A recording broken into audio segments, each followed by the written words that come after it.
হঠাতে বাৰু কি হৈ গ'ল চাওকচোন। বানে সকলো বুৰাই নিলে।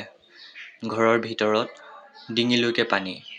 আমি ভঁৰালত উঠি আছিলোঁ আৰু লাহে লাহে প্ৰায় তাতো পানী বাঢ়িবলৈ ধৰিলে আৰু সেইবাবে ওচৰৰ মানুহ এঘৰ চদৰ ওপৰলৈ গৈ আছোঁ আৰু ভোৰ বনাই কিমান কষ্টৰে আহিছোঁ চাওক। আচলতে এইটো ভিডিঅ' মই ব্লগছ বুলি বনোৱা নাই, এইটো ভিডিঅ' বনাইছোঁ যে বানৰ যি ভয়াৱহ পৰিস্থিতি, আচলতে যিসকলে এইখিনি পোৱা নাই তেওঁলোকে জানক যাতে কি অৱস্থা হৈছে, কি পৰিস্থিতি হৈছে। চাওকচোন কিমান পানী তেনেদৰে ভোৰ বনাই বনাই আমি মানুহ ইপাৰৰ পৰা সিপাৰ কৰি আছে। আৰু এঘৰৰ চদৰ ওপৰতো মানুহ আছে।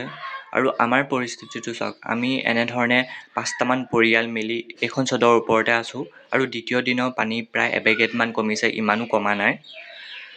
আৰু আমি আছোঁ এতিয়া বেলেগ ঘৰ মানুহৰ চদৰ ওপৰত। গতিকে ওপৰৰ পৰিস্থিতিটো দেখাওঁ ব'লক আপোনালোকক। ঘৰ দুৱাৰটো বাদেই দিছোঁ, জীৱ জন্তু গৰু ছাগলী যিমান আছিলে প্ৰায় মানে বানত উটি গৈ ধ্বংস হৈ গৈছে, তেওঁলোক মৰি গৈছে। আৰু মানে ঘৰৰ ভিতৰত থকা বস্তুবিলাকো খতম হৈ গৈছে, একদম মানে সকলো ধ্বংস কৰি দিলে।